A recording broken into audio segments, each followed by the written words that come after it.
I'm Greg Finn. I'm Jess Budd. And it is officially Marketing O'Clock here on September 21st, 2018. Remember, you can catch us live here without our net on YouTube every Friday at 9:30 a.m., or you can consume us on your favorite podcasting player. Any time of the day. Not 9:30, well, 9:32. Follow along with us. Head over to marketingoclock.com for the show notes and links to all the articles we're going to talk about today. First up in today's digital marketing news, Google is revamping the AMP format. And in an article from The Verge, Google has launched in the AMP project is going to be under a new governance model. And one of the things that we've seen as just marketers and webmasters is that AMP has always really been a very googly structure.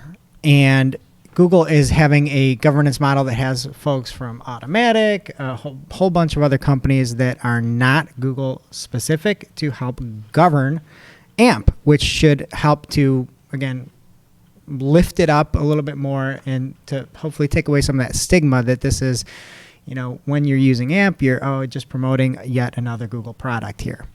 Yeah. And along with this, AMP is being amplified as Bing has introduced an AMP viewer and an AMP cache.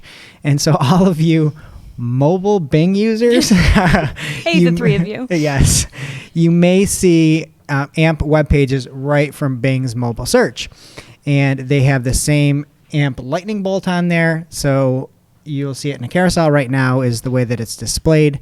And again, all of you Bing mobile users can get amped up about it.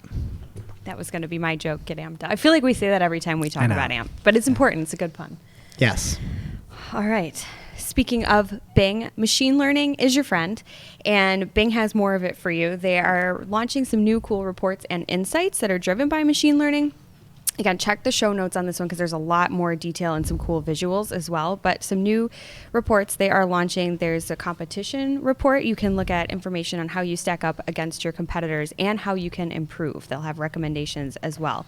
And it sounds like, oh, yeah, you should raise your bids. You should raise your budgets. It seems like, some basic things, but they promised more than that. They said they'll give you information on things like impression share and how bid adjustments could help you, again, all based on what your competitors are doing and how they're doing it well, I should say. And these reports are segmented by time, device, and the individual competitor. So if there's someone you really don't care about beating out, but someone that you do, you can segment your reports that way and see what to do.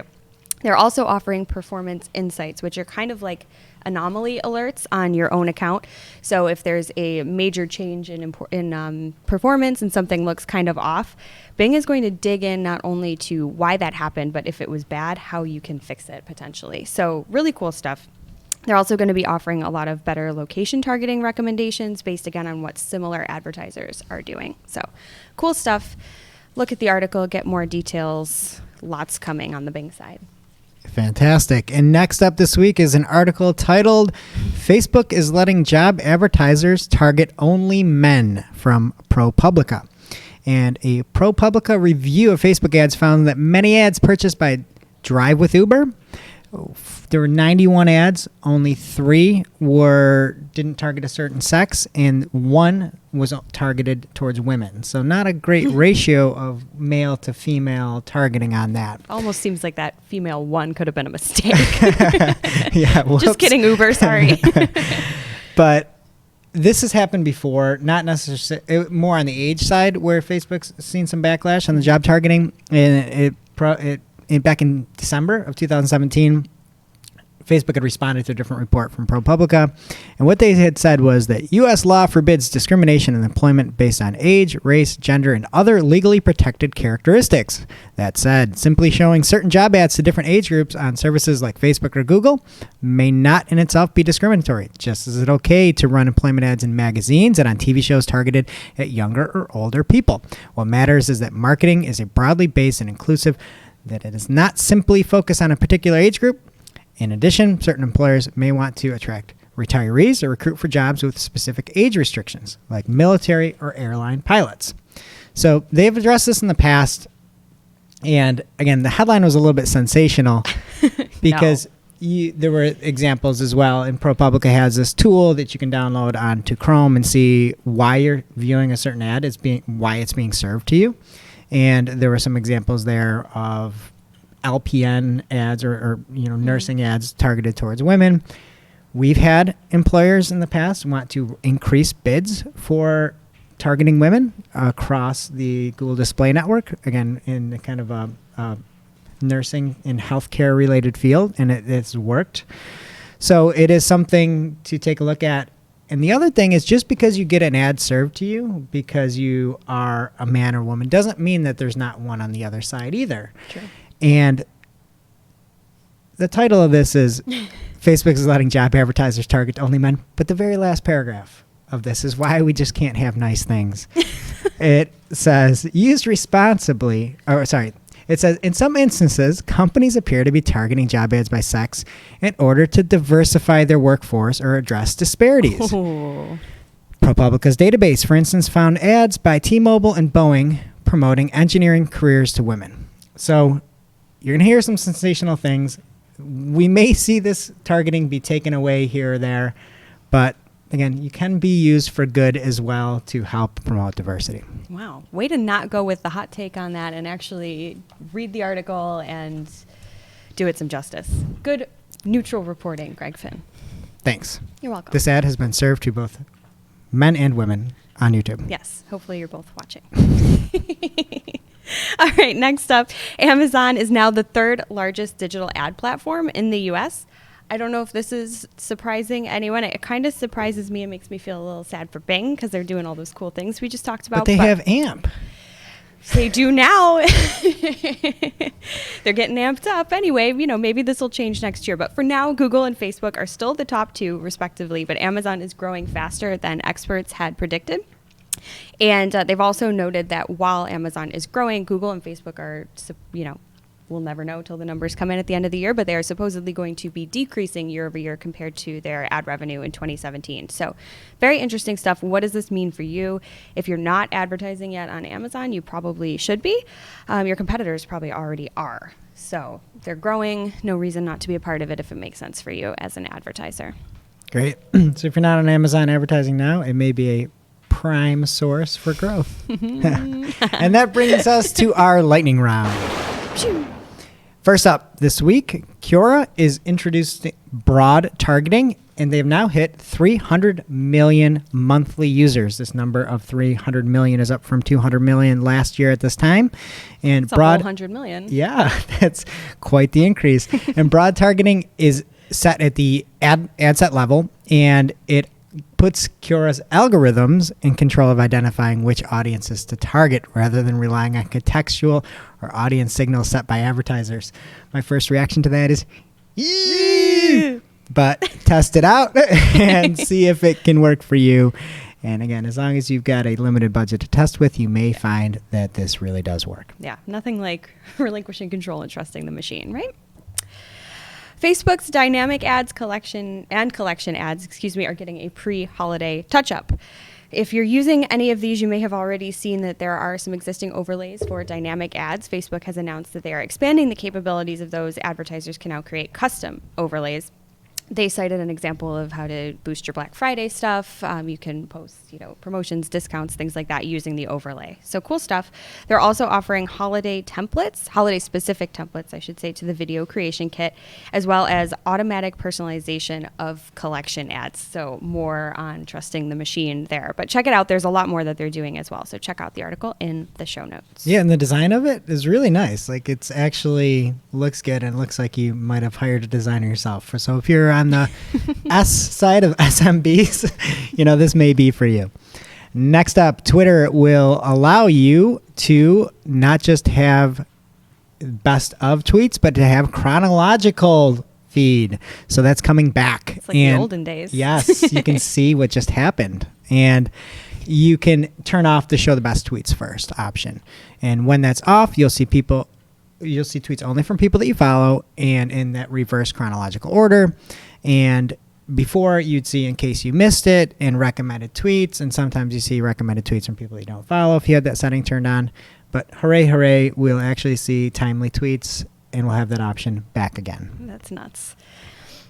On the social side of things, moving forward, the Instagram could be removing hashtags from captions. We're not sure yet. What people have seen looks to be kind of a test because not everybody has this. But when you are making a post, some folks have seen there's the caption section, and you could, I guess, put hashtags in there if you wanted because it's text, but there's an additional hashtag section just below.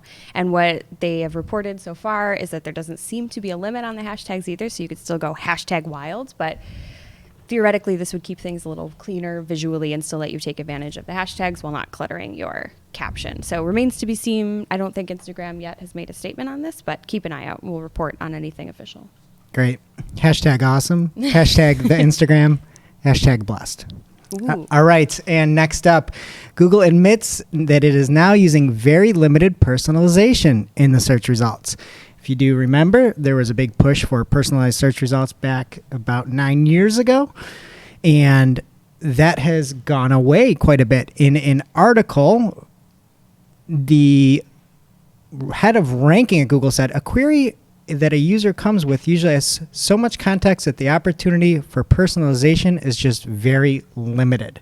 So where you used to see, hey, we've got our Google Plus friends showing up, and like I've got these really personalized results, there's not a need for that anymore.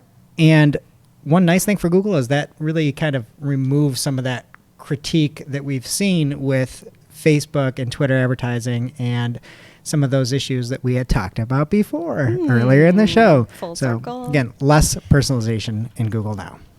All right. And you might remember a while back we reported on channel memberships on YouTube that were becoming available. I think it was back in June or July, a while ago. We did talk about it, though, I promise, that they were offering this to channels with 100,000 plus subscribers. They're dialing this back a little bit. So they're making the number now 50,000 subscribers to your channel. So if you have 50,000 and you want to monetize, you can now with the channel membership feature. So go count your followers. All right. And last up, Pinterest opens the API to give brands more insights on influencer campaigns. And apparently, if you are an influencer company, you have to have a super sweet name. So the 8 companies that are opened up to are Open Influence, Hyper, HYPR, Clear with a K, Aspire IQ, Maverick without vowels, Izea, Influence.co, and Obvious.ly, which is obviously. Wow. And wasn't obvious to me. So they'll be able to see views, close-ups, click-throughs live using that API if you are using an influencer campaign on Pinterest. That is cool with a U. All right, and that brings us to our must-read marketing article of the week, an article too in-depth for us to cover here fully. And today's article comes from the Aim Clear group, and it is from Marty Weintraub. Marty. The great Marty Weintraub. And he has an article called Use Low CPC Geek Tale Keywords for Psychographic Content Marketing. And that is quite the Marty title on there. And I think that the thing that really stuck out to me is that this is just looks at things outside the box. And what he is using here is Google Ads Keyword Planner and trying to find opportunities for terms that have good volume but don't have any competition. And I think there is a little issue you could have here where there might not be ads for everything, but it's a good look to say, hey, paid search doesn't have to be too pricey for you. You can always find a way, and he has got a bunch of really good examples on here as to how you can get in front of an audience and use a lack of competition to do it on the cheap. So check that out in our show notes today. It is a great read from the great Aim Clear. And that does it for today's show. It is now officially not Marketing O'Clock. Remember, you can catch all the content on marketingclock.com or in the descriptions below. And please make sure that you subscribe so that you don't miss a single episode. See you later. Bye. Bye.